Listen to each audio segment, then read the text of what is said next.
gente que hace al mundo mejor y nunca sale en un periódico. Estás tú, que a los 18 preferiste llegar tarde que estacionarte en el puesto para personas con discapacidad. Nadie se hubiera molestado, pero no se trata de eso. Tú, que a la edad que tengas, sabes que la viveza criolla es corrupción y que para cambiar lo que te rodea, debes cambiar primero tú. Honestidad criolla.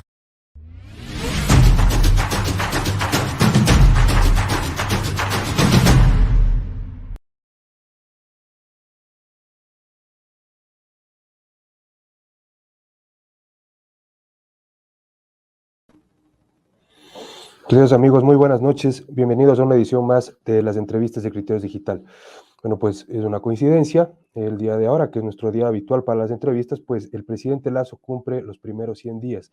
Este periodo de tiempo en el que los gobernantes pues imprimen todo el acelerador para resolver o empezar a resolver los problemas más graves que tienen pues sus naciones o el entorno en el que fueron elegidos.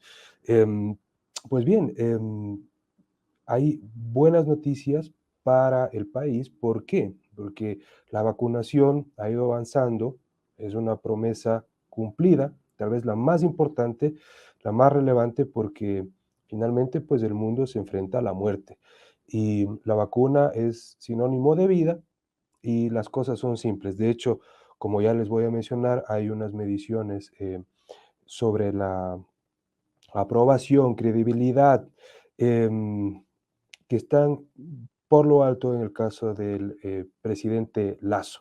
Muy bien, pero para analizar lo positivo, tal vez lo negativo también, de hecho hay unas críticas bastante duras en los últimos días para el gobierno, pues tenemos a dos experimentados periodistas políticos, ¿no? Muy reconocidos. Nos acompaña el día de ahora el periodista Carlos Gijón, quien es director del portal La República. Bienvenido, Carlos. Hola, Muchísimas gracias. buenas noches, hola Jen. Muchísimas gracias por aceptar la invitación, Carlos. Y también está el periodista Carlos Rojas, es director del programa Políticamente Correcto, que se transmite en Ecuavisa todos los domingos. Muchas gracias, Carlos, por aceptar la invitación. Hola Jan, Carlos, buenas noches. Un gusto estar con ustedes esta noche para hacer un análisis interesante de la coyuntura nacional. Tocayo, buenas noches. Muy bien, sí, una coincidencia, ambos, Carlos. Muy bien, Guillermo Lasso cumple los 100 días en el gobierno y es interesante, la encuestadora Cedatos publicó las últimas cifras sobre el gobierno. Y miren ustedes, el presidente Lasso tiene una aprobación hasta el día de ayer de 74%. Solamente para hacer una comparación, porque es interesante y que no quede este dato suelto, el presidente Biden de Estados Unidos en abril, cuando cumplió sus 100 días, tenía el 55%. Y ahora recibe muchas más críticas por el tema de Afganistán. Pero hay otras más, 64.6% de credibilidad, bastante alto, y un 78.9% de calificación de gobierno como muy bueno.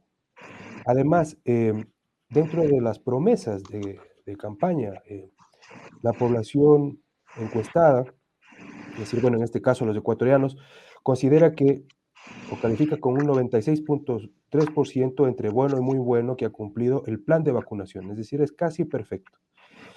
En empleo y reactivación, 63.6%, combate a la desnutrición infantil, 65.1%. El más bajo hasta el momento es, digamos, algo que todavía está pendiente, que es recuperar el dinero robado, 42.1%. Más de eso, bueno, hay otra cosa positiva, por ejemplo, son los acuerdos comerciales. Ha ido avanzando, en el caso de México y Estados Unidos, bastante fuerte. Ahora, hay reformas estructurales pendientes y eso es una de las críticas más duras que se le hace al presidente Lasso. Pero hay alertas de que posiblemente hay una estrategia incluso que va más encaminada al gradualismo, algo que otros especialistas políticos advierten que puede ser contraproducente para el presidente Lasso. Hay proyectos en la Asamblea que han avanzado bastante poco. Algunos incluso creen que la ley de comunicación está prácticamente muerta, va a quedar tal cual. La ley de educación superior tampoco pues, ha tenido una receptividad pues, fuerte en la Asamblea, pese al empuje que le está metiendo el gobierno. Además, pues los aliados políticos no se los puede identificar bien. Hay mayorías móviles y la izquierda y la centroizquierda, pues a veces pueden unirse con el correísmo en discurso y en hechos, en obras. Y rompió con los que serían sus pares naturales, que son los socialcristianos. Em, pero como decía en un principio, el presidente Lazo ha solucionado una de las más grandes proezas. Mucha gente, he visto, se reía sobre lo que había prometido el presidente Lazo y lo ha cumplido, que es 9 millones de personas vacunadas en los 100 primeros días. Así iniciamos. Carlos Rojas, por favor, ¿cuál es su lectura de los 100 días del presidente Lazo? Buenas noches.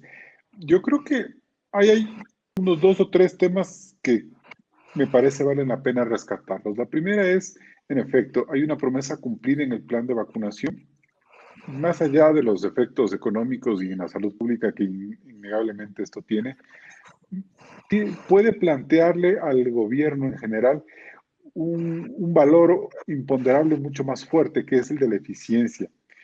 Entonces, cuando vemos a un gobierno que tiene muchas dificultades en la Asamblea por construir una mayoría estable, sólida, con cierto aliento hacia el futuro, siento yo que al mostrar la posibilidad de ser un presidente eficiente, un gobierno eficiente, esa condición de eficiencia le da a él un valor político muy importante en estos momentos porque le permite a la sociedad, me parece a mí, marcar el ritmo de trabajo. Es decir, Lazo puede decir, yo tengo un gobierno eficiente, lo demuestro con las vacunas, por lo tanto, todo el país debería trabajar a ese ritmo y de esa manera creo que se fortalece políticamente ante la sociedad. Por eso es que todavía tiene unos altos índices de aceptación. Entonces, mientras él logre mantener la idea de que su gobierno está resolviendo problemas, va a tener la posibilidad de tener no solo la opinión pública a su favor, sino altas tasas de adhesión ciudadana que le pueden permitir en un momento determinado enfrentar el bloqueo político que a estas alturas, en 100 días, es innegable que existe ya en la Asamblea. Esa podría ser una primera reflexión, Jan. Muy bien, perfecto. Ujú. Carlos Gijón, 74% de aprobación del presidente Lazo. ¿Por qué para usted sucede esto? Bueno, el presidente Lazo ha dado muestras de eficiencia. El presidente Lazo creo que tiene un plan claro de reactivación económica. El tema va hacia la reactivación económica y parte fundamental de la reactivación ha sido la vacunación. Sin vacunación no era posible pensar en que podamos regresar nuevamente al trabajo, ¿no? Y reactivar la economía. Yo creo que eso lo ha cumplido con éxito, con un éxito no esperado cuando Lazo lo propuso como promesa de campaña, a todo el mundo, a gran parte de la opinión le pareció una locura, ¿no? Yo creo que él, cuando lo prometió, ya sabía que lo podía cumplir. Yo creo que él hizo una promesa en base a unos cálculos. Él dijo, bueno, esta es la manera y prometió lo que pensó que podía hacer y lo ha hecho. Eso demuestra, yo creo, la capacidad operativa del gobierno, pero hacia donde él va es a la reactivación económica. En la reactivación económica, pese a que no tiene una mayoría en el Congreso, ha dado unos pasos interesantes. El CIADI, por ejemplo, ¿no? La manera de conseguir inversión extranjera, eso era imposible si no el Ecuador no se plegaba a esta posibilidad de que los inversores puedan reclamar ante un arbitraje internacional, un arbitraje imparcial. Y esto fue algo muy importante que lo ha hecho, un paso realmente muy importante que lo hizo sin la Asamblea Nacional. Otro punto que hizo el presidente Lazo es, el presidente Lazo había prometido una rebaja de impuestos. No tiene mayoría en la Asamblea para ir a aprobar un plan impositivo. Bueno, lo que hizo fue una rebaja arancelaria la más importante de la década. Le ha quitado al aparato productivo una carga muy importante. Entonces yo creo que estos han sido unos pasos importantes, interesantes. El plan que tiene para, a ver, se está moviendo en dos direcciones. La una es reactivar las finanzas públicas. Y para reactivar las finanzas públicas, hacia donde apunta es hacia incrementar la producción petrolera, ¿no? Es un gobierno que para reactivar, solucionar el problema fiscal, no está, su planteamiento más importante no es subir impuestos, sino aumentar la producción. El día de ayer, el Ministerio de Energía y Minas informó que se había obtenido el mayor, el mes pasado, la mayor cantidad de exportación de minerales. Y el gobierno ha planteado esta idea de duplicar la producción de petróleo, de pasar de 500.000 barriles diarios a 1 millón. El reglamento que presentó, que decretó el presidente Lasso, nos da una idea de hacia dónde va a ir. Para esto necesita la asamblea, porque no se va a poder cambiar la modalidad de los contratos si es que no se aprueba en la asamblea. Sin embargo, el reglamento no solamente indica la dirección, sino que soluciona, da unos pasos muy interesantes. Entonces tenemos por un lado este gobierno que está orientado básicamente a la reactivación de la producción, y en el camino estatal va por este lado. Y en el camino privado ha dado pasos importantes también. Él tiene una meta que es el ingreso del Ecuador a la Alianza del Pacífico. Y ha hecho, una cosa interesante es que es un tipo pragmático. El presidente Lasso, uno hubiera podido pensar que se iba a alinear hacia el grupo de presidentes de derecha de América Latina. Pero resulta que los intereses del Ecuador estaban en estrechar relaciones con presidentes de izquierda. Y entonces hemos visto de manera un tanto sorprendente al presidente Lasso en los días pasados abrazar como si fuera su gran amigo el presidente López Obrador de México.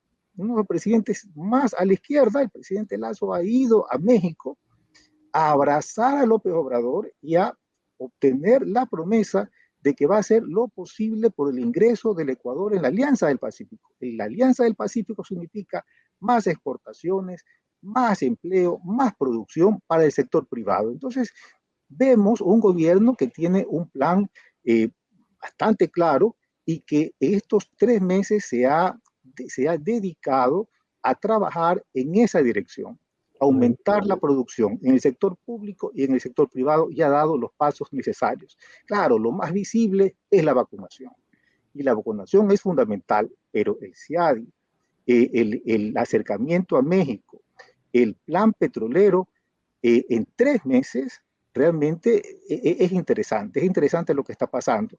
La promesa de crecimiento para este año, lo acaba de decir el gerente del Banco Central, es un crecimiento de 3.5, me parece, no estoy seguro si de 3 o 3.5, que sería, si es que se cumple finalmente, el crecimiento más importante del Ecuador, me parece, en los últimos 6 años. O sea, un crecimiento de 3.5 en la economía es bueno, es importante. No es lo mejor, pero estamos pues, en una situación de salir de la pandemia. Tampoco es el mejor en el continente, que las esperanzas son de crecimiento de 5 puntos, pero 3.5 es lo mejor que hemos tenido en los últimos años. Perfecto. Carlos, de esta visión general, ¿hay deudas en estos 100 días? Tal vez justamente ese paso, ¿no? No sé si es que puede ser un pasivo el hecho de que un gobierno que fue elegido por una gran fuerza anticorreísta precisamente se acerque a uno de los presidentes, como decía Carlos Gijón muy bien, más de izquierda e incluso protector de la cúpula correísta. Mira, yo no le veo eso como un error o como un tema que se le deba criticar. Creo que esta visión pragmática en el manejo de las relaciones exteriores es positivo para para Guillermo Lasso porque le permite, en cierta manera, eh, quitarse unas etiquetas que se vuelven antipáticas en estos momentos. Es decir, no creo que le venga bien alinearse o que se lo vea como un aliado indiscutible de Bolsonaro, por ejemplo, o del propio presidente Iván Duque, por el profundo desgaste que esos dos presidentes están teniendo en el exterior. A la foto y a los abrazos de Manuel López Obrador habría que agregarles las buenas migas con el presidente Fernández de Argentina hace un par de semanas en el Perú. Entonces, me parece que ahí ha sido bastante inteligente Lasso en tratar de tener buenas relaciones con los Estados Unidos, con México, con Argentina. No sé si sean países relevantes en este momento, pero al menos creo yo que hay varios temas que se pueden tomar en cuenta. Incluso la metida de pata del embajador en España, Pascual del Chopo, muestra el interés que tendría el gobierno aparentemente de no tener mayores problemas con un socio importantísimo como es España. Pero bueno, ese es otro tema que se puede evaluar políticamente. Lo que a mí sí me preocupa en cierta medida es que no está muy claro el papel político que puede jugar el gobierno frente a las amenazas. Siento que todavía ahí se le ve muy frágil, no está muy clara su posición de cómo enfrentar a Pachacutic y a la CONAIE. Yo siento que se preveía una suerte de bloqueo de Pachacutic, pero siento yo que Guadalupe Llori no está dando hasta este momento la talla frente a hacer el equilibrio o el contrapeso que necesita Lasso para poder manejar una mejor relación en la Asamblea y una mejor relación con la CONAIE. Ahí yo creo que hay que también pasarle factura a Guadalupe Llori, hay que exigir a ella unas respuestas frente a cómo ella está manejando y está tratando de tender puentes con el movimiento indígena y con Pachacutic, porque caso contrario, lo que conseguiría Guadalupe Llori es o soltar al grupo de Creo y Lasso en una asamblea en donde siempre le van a hacer falta 46 votos, porque ellos solo tienen 25. Entonces, ¿de dónde van a venir esos 46 votos? Y se va a volver un desgaste innecesario para el gobierno. Eso creo yo que serían las deudas, ¿no? La necesidad de mostrar ya, de exigirle de alguna manera a Guadalupe Llori que se pronuncie y que tenga una visión más clara de qué ella le puede plantear al gobierno en materia de legislatura, sin imposiciones, sí que Lasso sea quien le marque la agenda 100%, pero creo que no podemos seguir 100 días más con una asamblea en la que se pelean entre egos, en la que hay denuncias de corrupción y donde las leyes están represadas y no se ve un trabajo organizado. Entonces eso creo que deberíamos de alguna u otra manera presionar, y lo que un poco hablábamos antes de empezar la entrevista, pone a la ministra de Gobierno en una situación bastante incómoda porque se nota la necesidad del gobierno de poder avanzar, de agarrarle velocidad a lo que Carlos Gijón nos ha enumerado hace un momento, es decir, todo lo que la presidencia puede hacer como tal, pero se va a encontrar tarde o temprano con una pared. Ahora, hay un punto que tal vez lo podríamos tratar más adelante. Yo no estoy muy seguro si el plan petrolero que se ha planteado Lasso, que lo veo que es muy ambicioso, vaya a ser realmente de fácil ejecución, no solo por las reformas legales que Carlos ha mencionado, sino porque veo yo que también es muy complicado lograr una inversión extranjera ágil y rápida para que en 4 años podamos tener esa forma de esa duplicación de barriles. Muchos expertos dicen que para que tú puedas duplicar la cantidad de barriles se necesitarían hasta 4, 5, 6 años de trabajos intensos.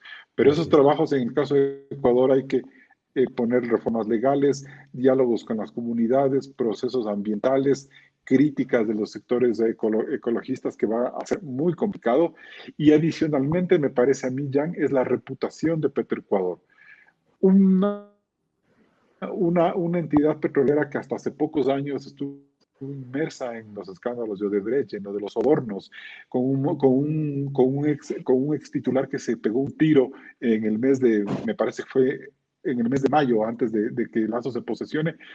¿Cómo puede esa entidad generarle confianza a los inversores para lograr alianzas, si es que ese es el caso, o aclararle al mundo que el panorama petrolero en Ecuador es más transparente que hace 10 años o hace 4 años? Entonces, siento que Lazo genera demasiadas expectativas en el país, eso es positivo por un lado, pero siento que muchas expectativas, que una visión o una popularidad tan alta como la que tiene hoy, si no se mantiene en un nivel horizontal claro, lo único que le queda es caer. Y eso es lo que me preocupa, un segundo momento un poco más crítico para el presidente. Muy bien. En esa misma línea, Carlos Gijón, digamos, ¿qué pasivos encuentra usted en estos 100 días? Y, y por favor, si que usted puede referirse a lo que señala Carlos Rojas, que es la falta de firmeza con el movimiento indígena y sus representantes políticos. Voy a empezar por lo último. Hay una característica que el presidente Lazo trata de subrayar, que es y la subraya siempre, ¿no? Es lo más importante para él, es su decisión de recurrir al diálogo. Él es el gobierno del encuentro, ¿no? Y entonces él no se ha enfrentado, por ejemplo, al Congreso, ¿no? Él no ha buscado una oposición al Congreso. Él en el Congreso apoyó a la presidencia de Guadalupe Llori, pero no tiene una mayoría parlamentaria. En todo caso, hasta este momento, los 3 meses, ha gobernado sin el Congreso y pareciera que no lo necesita o actúa como si no lo necesitara. Pero él no ha ido al diálogo, al enfrentamiento. Con la CONAIE, por ejemplo, lo invita a Leonidas Issa al Palacio. Lo invita al Palacio y de alguna manera lo desarma. De alguna manera lo desarma porque al país le consta, el país vio que le dijo a que aparentemente es el principal opositor del gobierno en este momento, venga y sentémonos a conversar. Y en el momento que le dijeron a Issa, venga y siéntese a conversar, buscó pretextos para no ir y no fue. Y entonces, en este momento, pues, yo creo que de alguna manera lo deslegitimó. Le dijo, venga a conversar. Y aunque no fue, no se desarmó la invitación, sigue allí vigente. Y entonces, veamos un momento cuáles son los opositores al gobierno. ¿Tiene oposición el gobierno de Guillermo Lazo? Sí, tiene una oposición. ¿Cuáles son los opositores de Lazo? Pero no está en lo formal. No hay, por ejemplo, en la Asamblea unos opositores claros, ¿no? Ni fuertes, están divididos. Y entonces es la CONAIE, es Pachacutic, pero si Guadalupe Llori se reúne muy sonriente con el presidente Lazo cada vez que puede y además es presidenta de la Asamblea Nacional gracias a los votos del gobierno. Y entonces la oposición indígena de alguna manera está dividida. Está Pachacutic, que está en el Congreso, que está en la Asamblea y que tiene una relación con el gobierno. Y está en la CONAIE en las calles. Eso, pues, de alguna manera los ha dividido, ¿no? Pero, ¿quién es el opositor allí? Aparentemente es la CONAIE, ¿no? La CONAIE está o que quiere estar en las calles. No veo otro opositor más fuerte en el país. O sea, aparentemente por su contendor, su contrincante, el que le contesta es la CONAIE. Pero la CONAIE no tiene más expresión que la violencia en las calles. ¿El correísmo no es un opositor? ¿Correa no parece, incluso? ¿No? No lo veo, no parece, no tiene iniciativa, está disminuido, ¿no? O sea, no lo veo al correísmo en este momento como un gran opositor, no parece. Hay un peligro mucho más fuerte en este momento, o sea, hay un sector que puede ser más desestabilizador que la CONAIE, es el narcotráfico. El narcotráfico puede ser, de hecho, yo creo que es una fuerza muy importante, muy fuerte, que puede, a través de una violencia inusitada, desestabilizar al gobierno. Y entonces es mucho más peligroso, es más riesgoso en este momento que una protesta de la CONAIE, un motín en las cárceles, ¿no? Eso puede desestabilizar de una manera más contundente, más fuerte, la ola de sicariatos, la violencia en las calles. Claro, los muertos luego de las 10 toneladas es espantoso, así es. El enemigo más fuerte del gobierno en este momento es el cartel de Sinaloa. Y tiene una influencia importante. La movilización en Montecristi parece evidente que está influenciada por el cartel de Sinaloa. O sea, estos campesinos que fueron a hacer campamento alrededor del Cerro de Montecristi, hay que averiguar exactamente por qué estuvieron, ¿no? Si su interés era realmente la ecología. Y entonces allí uno ve unas autoridades municipales en Manabí que se manifiestan, ¿no? Uno ve la vicealcaldesa de Montecristi, uno ve una serie y entonces uno puede entender el comportamiento electoral de Manabí. Uno puede entender una provincia duramente penetrada por el narcotráfico, duramente penetrada por el narcotráfico, con capacidad de movilización. Y entonces si uno ve esta capacidad de ataque, ¿no? de muertes en las cárceles, de masacres, de movilización, y uno dice, bueno, aquí el enemigo más fuerte que tiene, el peligro de desestabilización más importante está en el cartel de Sinaloa. ¿Cómo se ha enfrentado el cartel de Sinaloa? Bueno, ha dado pasos, le ha instalado radares, le está poniendo radares, está poniendo ya el radar en Montecristi. Eso es una acción muy fuerte que los gobiernos anteriores no han tomado. La captura que se dio en Guayaquil, ¿no? Uno ve la fotografía de la ministra de Gobierno subida sobre un cargamento de cocaína, ¿no?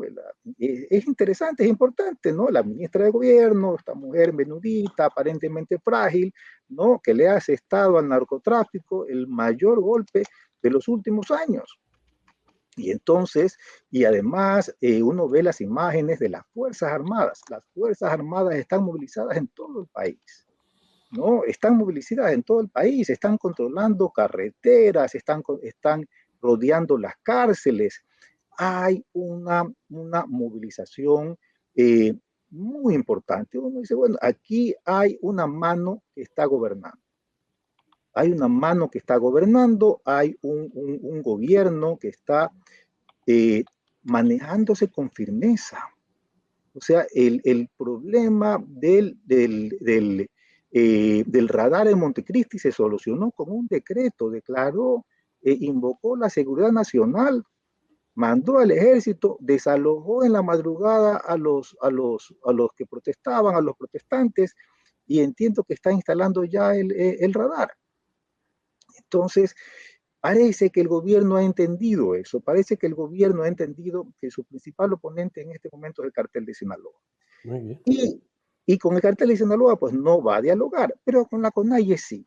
Y entonces me parece interesante, ¿no? Me parece interesante, no veo una oposición política clara, contundente, o sea, en este momento el correísmo pues, está liderado por Marcela Guiñaga, que no es pues, una estadista, ¿no? No dice, bueno, pues, trivial se vuelve, claro. No es un gran oponente dialéctico, ¿no? La señora Guiñaga.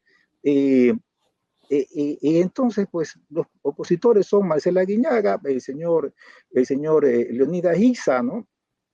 No hay tampoco una oposición intelectual, un líder político, ¿no? Que uno diga, pues este hombre se opone con ideas al gobierno, eso no hay en este momento. Perfecto. Y lo que vemos es un gobierno que ha tomado rápidamente el control de la situación y que con la campaña de vacunación creo yo que ha logrado la simpatía que no tenía, porque no era un candidato así, pues no era el rey de la popularidad, ¿no?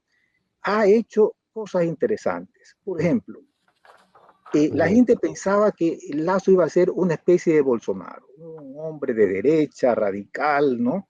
Y resulta pues que en el gobierno de Lasso se pusieron los colores del movimiento LGBT en el Palacio de Gobierno.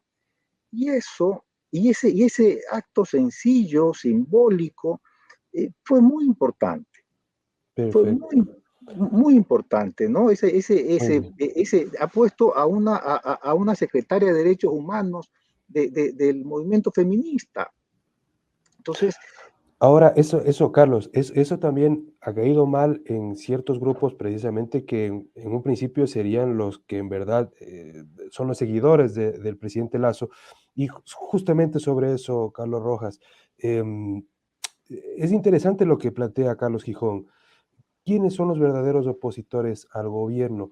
Y una de las críticas durísimas, digamos, de las últimas semanas es al ministro de Economía, a ministro Simón Cueva, que por cierto, pues entiendo que actualmente están cerrando el tema con el FMI, mandó el plan cuatrianual, sin embargo parece que no está bien sintonizado todavía porque faltan algunas conversaciones. Sin embargo, hay una crítica también de la opinión pública sobre el gradualismo. Comparte lo de Carlos Gijón, ve que hay también una crítica de que le pide imprimir más velocidad al presidente Lasso. Carlos. Más que, no sé si el tema sea solo imprimir velocidad. Me parece que el tema también es mostrar con un poco más de claridad hacia dónde se deben avanzar con las reformas legales que se tienen que hacer, porque si planteamos un poco de la visión que plantea Carlos Gijón en el sentido de que es posible avanzar en un gobierno que no dependa tanto del trabajo de la Asamblea, entonces deberíamos, y creo que ya lo dijo Lasso unas 3 semanas atrás, desdramatizar un poco el verdadero papel que tiene la Asamblea en su agenda de trabajo. Correcto. Pero vemos también a una ministra de Gobierno como Alessandra Vela, que está un poco como más angustiada, si cabe el término, por tratar de tener algún tipo de claridad frente a cómo actuar con la Asamblea. Pero como un paréntesis, creo que un logro también importante de Lasso en estos 100 días fue lo del día sábado, Jan, haber conseguido la presidencia de la AME. Creo que eso es bien interesante, La foto es porque muy, en muy, cierta muy manera, decidora, claro, claro. son 158 alcaldes de 170 presentes, es bastante votación, tomando en cuenta que el socialcristianismo en el 2019 ganó prácticamente, se consolidó como un poder regional con muchas alcaldías. Pachacutic siempre ha tenido grandes espacios en las alcaldías y consigue votos interesantes como el alcalde de Manta, por ejemplo, que es una ciudad importante para el país, consigue el voto del alcalde de Quito en la persona de Eduardo del Pozo, que si bien él es del grupo de Creo, pero me parece a mí que Yunda trata de hacerle un guiño a Lasso en no complicar la elección. Y cuando se vuelve tan complicado este momento el papel de los municipios por el tema de rentas y de financiamiento, tener un presidente de la AME, creo que eso es un buen acierto. Creo que ahí ha logrado, más que un acierto, ha logrado un triunfo político que le garantiza en ese espacio un margen de gobernabilidad. Creo que eso también es interesante. Ahora bien, en el tema económico, sí, yo siento que no me gustaría, Giancarlo, que el presidente Lasso cometiera el mismo error de Mauricio Macri, de quedarse embelesado en la necesidad de mantener unos buenos números políticos, no generar muchas olas con los sectores progresistas del país que pueden ser en la calle y en la asamblea quizás mayoritarios, y dejar pasar meses trascendentales para el país en unas reformas que son interesantes. Yo me acuerdo que en el mes de agosto del año 2019, si no me equivoco, cuando el presidente Lasso, en ese momento líder político, lanza su tercera candidatura, yo le pregunté y le problematicé en mi programa lo que estaba sucediendo en Argentina, que prácticamente a Macri se le fue a Argentina de las manos y él fue muy crítico con el presidente de Argentina entonces, diciendo que el gradualismo era nefasto para países como Ecuador y Argentina, que son tan similares en el tema fiscal, a la hora de establecer reformas. Entonces, ahí sí yo veo, en primer lugar, como que como que el presidente no logra transmitir realmente cuáles son las verdaderas prioridades en materia fiscal, porque es cierto, avanzado en algunos temas de regulaciones con el sector empresarial, plantea una utopía, para mí sigue siendo una utopía el tema petrolero, pero el tema fiscal, como lo ha mencionado Walter Spurrier en estos días, se vuelve el peor lastre de la reactivación económica del gobierno y que es su propio manejo fiscal. Muy bien.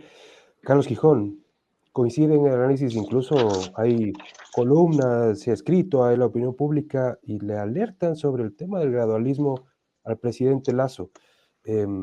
Velocidad, usted habló que hay eficiencia, pero requiere velocidad, tiene un capital político bastante alto, tiene que gastarlo en tomar decisiones que cambien el rumbo de la política fiscal y económica del país. Yo recuerdo muy bien la crítica del presidente Lasso al gobierno de Macri. Las circunstancias son radicalmente distintas, ¿no? El país ha tenido una contracción de 8 puntos del PIB por la pandemia. La pobreza se ha incrementado a 30 puntos, ¿no? La pobreza extrema prácticamente se ha duplicado. Entonces, las circunstancias son distintas. O sea, no es lo mismo la Argentina del comienzo de Macri a la situación de América Latina en este momento. Las variables son distintas, por un lado. Por otro lado, yo le decía que él ha hecho 2 cosas muy importantes sin ir a las reformas. La desgravación arancelaria para poder fomentar la economía de la empresa privada, y el otro punto, el CIADI para atraer la inversión extranjera. ¿Cómo puede en este momento reducir el problema fiscal en un país que está atravesando una crisis de empleo muy grande? O sea, reducir el tamaño del Estado en este momento es posible. ¿Es sensato reducir en este momento el tamaño del Estado después de tamaña crisis? Porque cuando estamos hablando de problemas fiscales, es reducir el tamaño del Estado y reducir el gasto del Estado. Claro. Puede llegar hasta personas, claro. ¿Puede en este momento el gobierno reducir, o sea, está bien la teoría, pero en el momento que tiene que efectuar las cosas, ¿puede hacerlo? ¿Es sensato que lo haga en este momento? Yo no estoy tan seguro. Yo no estoy tan seguro. Además, vamos al asunto de la reforma. No tiene asamblea. Estamos hablando de la reforma laboral y la tributaria, ¿no es cierto? Exactamente. Que parece que primero va a entrar la tributaria antes que la laboral. La tributaria y la laboral. No tiene en este momento es imposible obtener votos en la asamblea. Hay que resaltar el trabajo silencioso que hace la ministra de Gobierno. La ministra de Gobierno se ha reunido con todas las bancadas, ha conversado con todas las bancadas. Yo creo que ella se ha acercado, yo creo que ha conversado con todos y ha buscado pues una manera de encontrar consensos. No parece que los ha encontrado. ¿Por qué no lo creo? Porque en este momento veo declaraciones en la idea de una reforma política que signifique cerrar la asamblea, ¿no? Es lo que pareciera, o sea, cambiar, ir a otras elecciones, ir a unas elecciones para cambiar la asamblea. Esto no es posible este año. No es posible este año. Esto tendrá que hacerse al segundo año. Y entonces el gobierno tendrá que esperar un año para poder plantear legalmente unas elecciones anticipadas. Y en ese lapso, pues tendrá que moverse. Él no tiene mayoría parlamentaria. Él tiene un muy pequeño bloque de asambleístas. La asamblea está totalmente fragmentada y dividida, con un bloque de asambleístas independientes que no tienen ninguna idea política y de lo que estamos viendo se han dedicado a vender los puestos. Entonces uno se encuentra con una asamblea en que la segunda vicepresidenta de la Asamblea Nacional se ha dedicado a vender los puestos de asesores antes de posesionarse. El primer cheque que ha recibido aparentemente su hijo es de abril y ella recién se posesionó en mayo. Y entonces es realmente... es escandaloso. Es escandaloso, ¿no? Es escandaloso lo que ha pasado. Y entonces uno dice, bueno, con esa asamblea, ¿cómo se va a avanzar? Y entonces cuando decimos, no ha hecho las reformas que se necesitan todavía. El gradualismo que le... No lo puede hacer, no ganó los votos en la asamblea. No lo puede hacer. ¿Puede votar el Partido Social Cristiano por esa reforma? No. Podría. Acabo de ver un pronunciamiento del Partido Social Cristiano que dice que votarán a favor de todo aquello que sea bueno. Pero es bueno porque usted ve lo positivo, sí. Usted ve los positivos, lo positivo, pero hay un poco ahí de mensajes, ¿no? Le golpea el tobillo también al presidente Lazo, el comunicado del Partido Social Cristiano. Sí, pero no es, mire que no es un documento de una oposición feroz. No, deja abierto. No dice vamos a acabar con este gobierno, dice vamos a votar lo que sea bueno. Sí, sí. ¿No? Y por experiencia vemos, pues ellos no son tan diplomáticos, ellos se han ido con todo contra alguien. Y yo veo allí, creo adivinar ahí la mano de la ministra de Gobierno, ¿no? De que ha llegado, que ha propuesto cosas, que ha buscado puntos de acercamiento. Vea la posición del Partido Social Cristiano. Bueno, sí, el presidente del Partido Social Cristiano terminó, no sabemos todavía si va a ir realmente de embajador a España, pero terminó allí. Y la alcaldesa de Guayaquil, que es en este momento la figura más importante de los funcionarios elegidos por el pueblo, no está en oposición, no parece estar en oposición al gobierno. ¿No? Lo ha recibido en julio, ha estado con sonrisas con el presidente de la República, ha ido al Palacio a visitar al presidente de la República en un cambio muy importante, por lo menos desde el punto de vista simbólico. Jamás un alcalde de Guayaquil socialcristiano había ido al Palacio de Gobierno a reunirse con el presidente. Los recibían en el Palacio Municipal. Cintia ha roto esa dinámica. Se supone que el Partido Social Cristiano está peleado con el gobierno, pero su principal figura política ha ido al Palacio de Gobierno, se ha fotografiado, ha sido la primera que difundió, ¿no? Nos enteramos que se había reunido porque ella lo colgó en su cuenta de Twitter. Entonces uno dice, bueno, no parecen que están tan peleados. Muy bien. Carlos Rojas, el Partido Social Cristiano, como bien dice Carlos Gijón, pues al parecer puede haber un trabajo de la ministra de Gobierno para buscar puntos en común. ¿Es necesario volver a conversar? ¿Cree que el presidente debe volver a esos socios naturales, es decir, a los que firmaron el compromiso, la carta? Es que en términos de opinión pública y de imagen, Guillermo Lasso siempre ganó la disputa entre el Partido Social Cristiano y Creo cuando estuvo en discusión la Alianza por la Gobernabilidad, donde entraba UNES ahí. Ese es un tema que en términos simbólicos Lasso ganó, Lasso se impuso, luego quedó muy golpeado ante la opinión pública, porque no solo que recibió muchas críticas de periodistas y de analistas y de otros sectores, sino que creo yo que todo el manejo de la alianza electoral o de la posición electoral que tomó el Partido Social Cristiano desde el año 2020 o 19 fue errático. Y eso generó muchos problemas al interior del Partido Social Cristiano.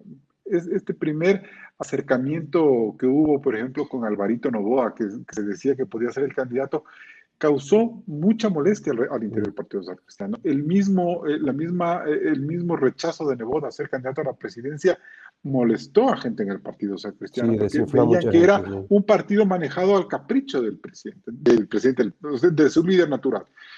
Entonces, siempre vieron que era importante mantener una alianza con alguien más cercano en la imagen, en la ideología, como era Lazo.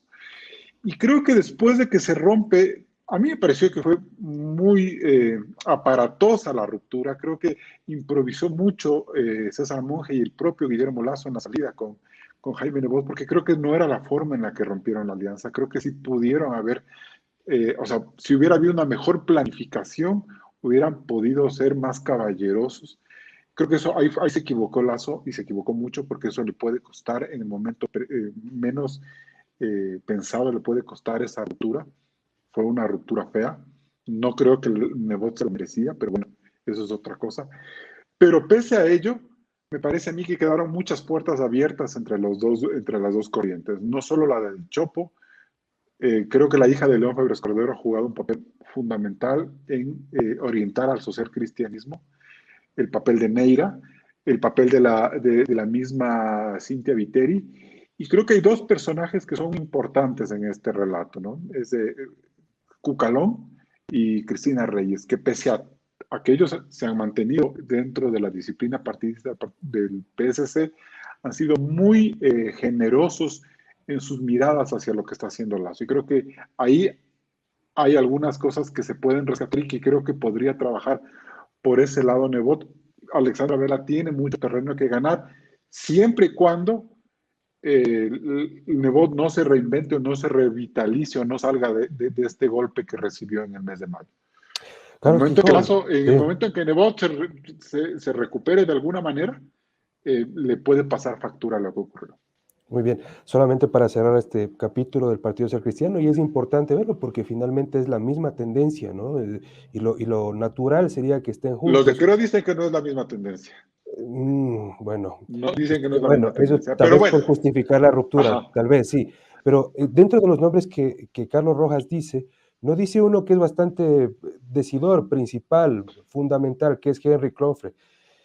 ¿Qué papel le ve usted hacia el futuro al líder también, ¿no? A Los mí. líderes de... No, a Carlos Quijón. Sí, okay. A Jaime Nebot. No, a Henry no, Cronfle, porque él fue uno de los, digamos, directamente afectados y vimos también, ¿no? De que en este tiempo, pues fue protagonista también de sostener incluso, ¿no?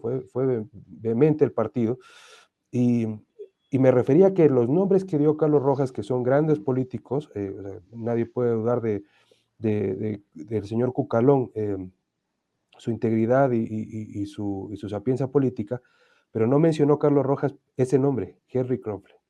No le veo yo un papel a Henry Cronfle en el futuro. No le veo un papel a futuro a Henry Cronfle. ¿Por qué se dio la ruptura? La ruptura se dio, en mi opinión, porque el Partido Social Cristiano, por alguna razón, pensó que había ganado las elecciones y que tenía que gobernar. Aparentemente eso ocurrió. El Partido Social Cristiano entendió que era el principal partido de gobierno, a tal punto que conduce la negociación con el correísmo, claro. La conducen ellos, la deciden ellos. Ellos deciden la alianza con el correísmo y al gobierno de Lazo no le tocaba más que plegarse. Y inicialmente, aparentemente, pues se pliega, ¿no? a la idea. Pero quienes mandaban en la discusión y los que tomaban las decisiones era el Partido Social Cristiano. El Partido Social Cristiano, por algún motivo, pensó que había ganado el gobierno del país. No era un aliado importante, eran los que iban a gobernar. Y ocurrió un hecho que a mí me pareció anecdótico, ¿no? El señor Jaime Nebot, el abogado Nebot, anunció al gobernador del Guayas. Él dijo, el señor Henry Cucalón va a ser designado gobernador del Guayas. Yo no sé si fue una coincidencia, pero esa noche cambió la posición de Lazo respecto a la asamblea. No lo sé si influyó.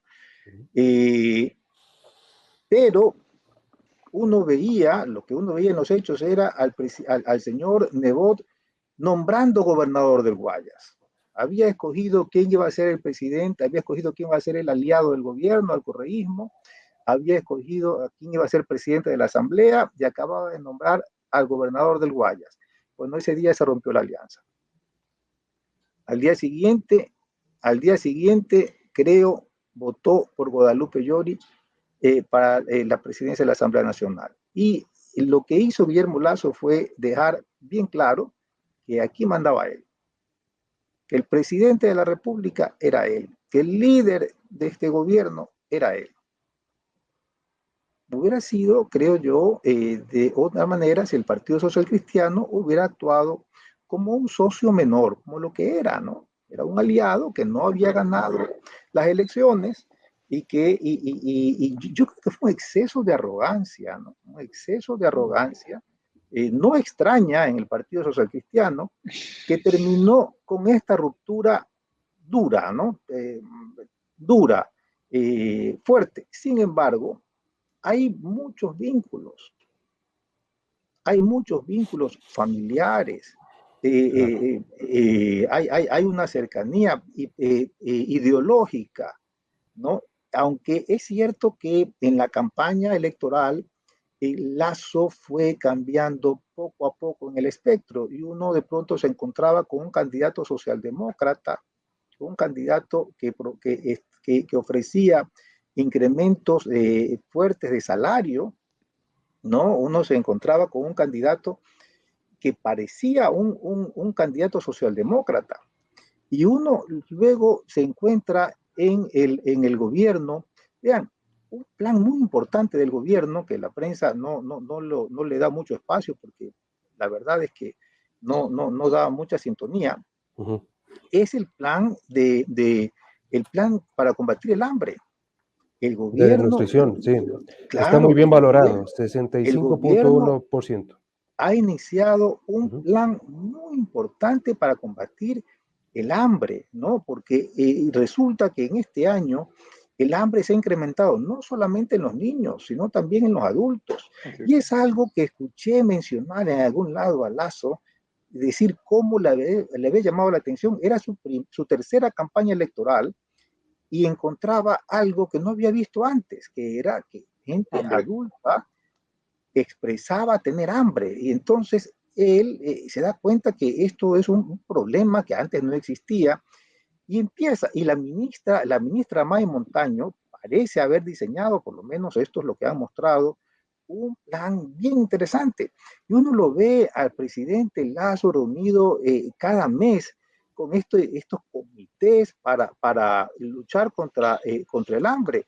Y uno ve, pues yo vi, o sea, me llamó la atención, en Guayaquil se reúne con la alcaldesa de Guayaquil para darle al municipio de Guayaquil una tarea para que la alcaldesa vaya a repartir comida a personas. Y entonces llama la atención porque no estamos acostumbrados en los últimos años. ¿Qué hubiera pasado en el gobierno de Correa? Hubiera llamado al gobernador y le hubiera dicho, usted va a coger esta cantidad de dinero y va a empezar a repartir comida a los pobres.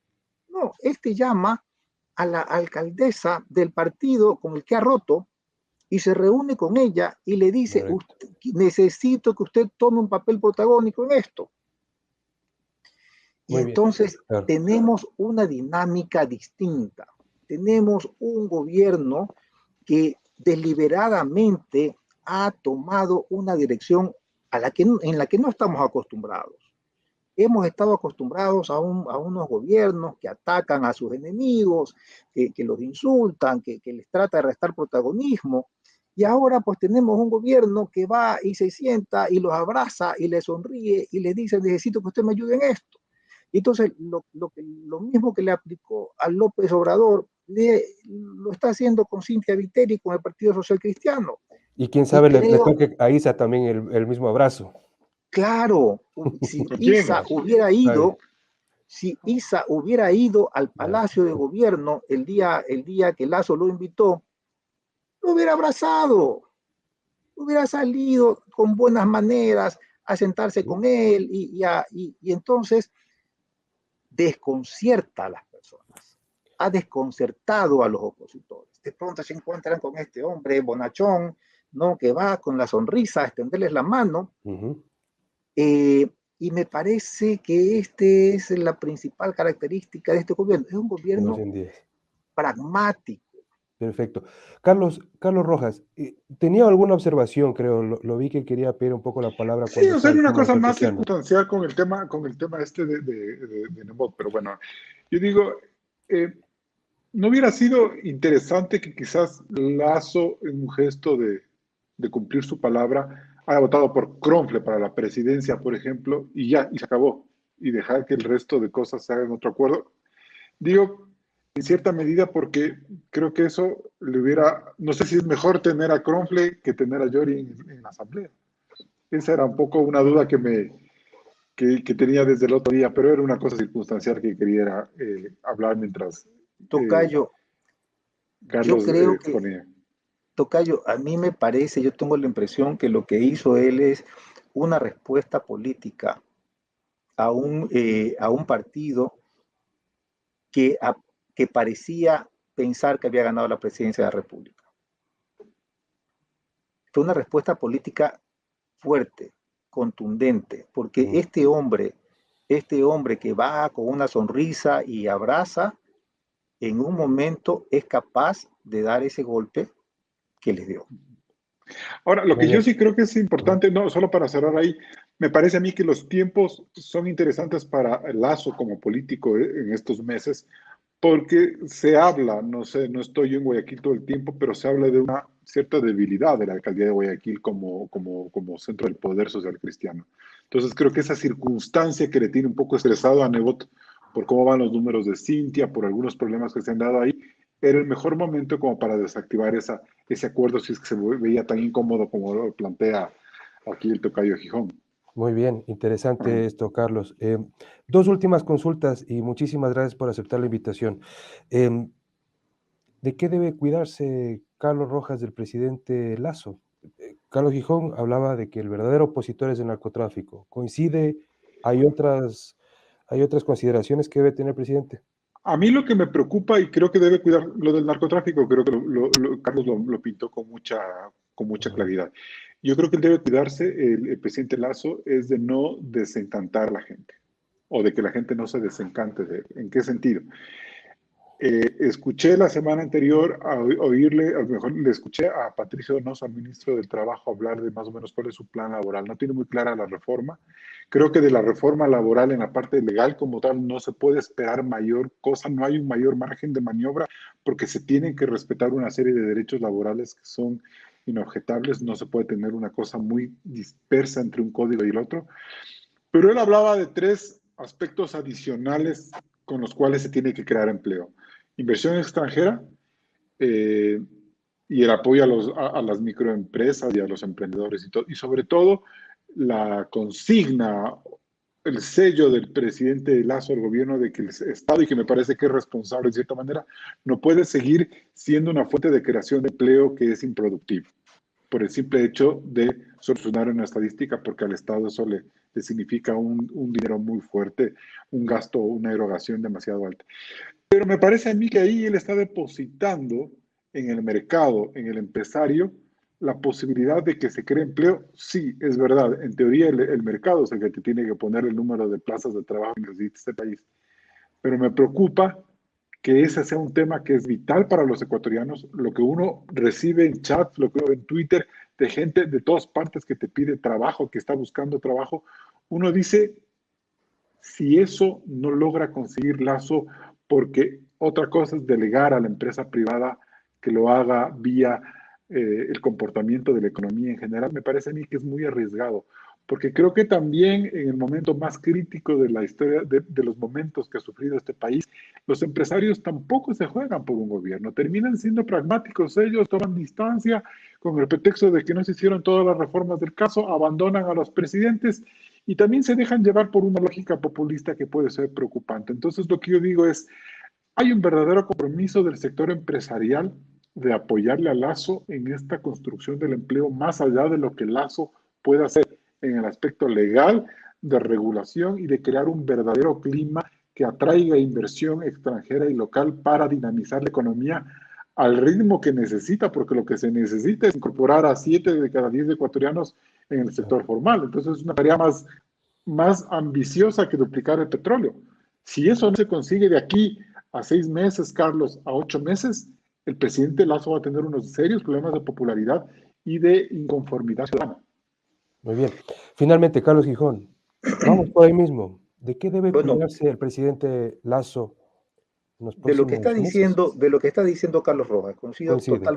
coincido totalmente con él. Pero, por ejemplo, el tema del petróleo, si es que lo consigue, el tema del petróleo parece tan ambicioso como la vacunación de 9 millones de personas en 3 meses.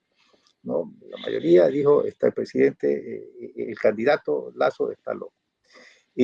Pero si consigue incrementar, digamos que no duplica la producción, digamos que no sube a 1 millón de barriles en 4 años, como ha dicho, digamos que lo sube a 750,000, ¿no? Que suben un 50%. No solamente, eso requerirá una inversión millonaria. 14 mil millones, ¿no? 7 mil, claro, entre 7 mil y 10 mil millones, es un montón. Eso es mucho dinero. Y no solamente significa el dinero que va a ingresar cuando empiece a producir el petróleo, sino que ese dinero necesitará ingenieros, necesitará la gente que va a construir la nueva infraestructura. Eso dará mucho empleo. Esa es la idea, ¿no? Esa inversión extranjera que va a venir a construir una infraestructura petrolera enorme, va a dar mucho empleo a los ingenieros petroleros, a la gente que vende comida, a los que se van a instalar allí, al que les van a vender agua, va a generar una corriente importante en la economía. Veo mucho interés del presidente Lazo en la construcción del 5.º puente en Guayaquil, una obra extraordinaria, ¿no? Una cosa muy grande, muy importante, que va a conectar la carretera que va hacia el Oro con Guayaquil, creando un tramo totalmente nuevo y un puente muy grande. ¿Cuál es la importancia de esto? Es la cantidad de dinero que eso generará, la cantidad de empleo que eso generará. Dará empleo, o sea, el puente significa una inversión, tienen los créditos para eso y va a dar empleo.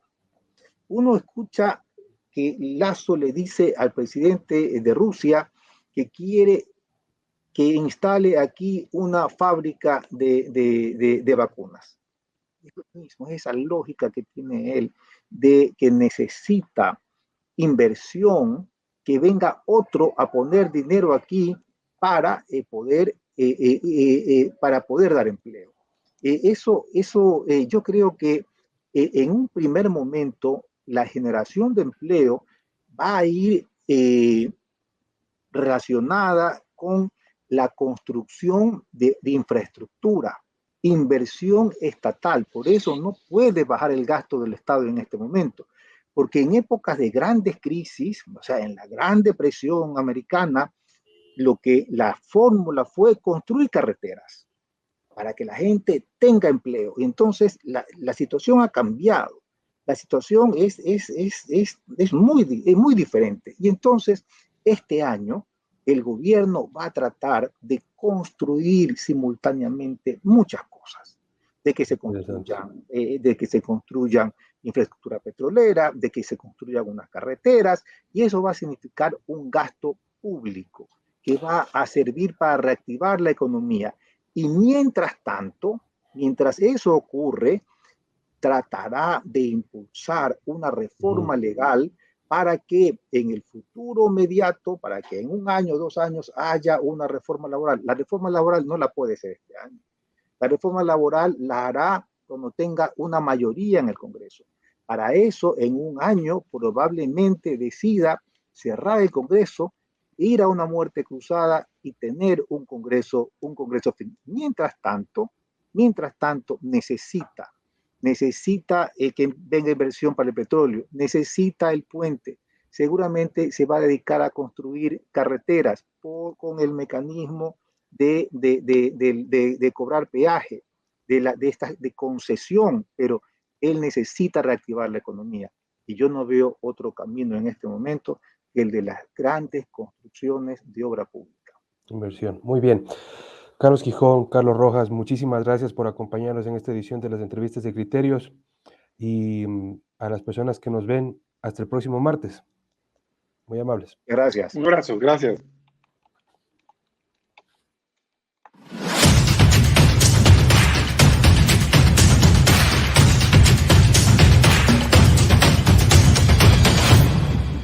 Hay gente que hace al mundo mejor y nunca sale en un periódico. Estás tú, que a los 35 preferiste perder un contrato que perder el buen nombre. Al final te perdiste también la foto del juicio. Tú, que a la edad que tengas, sabes que la viveza criolla es corrupción y que para cambiar lo que te rodea, debes cambiar primero tú. Honestidad criolla.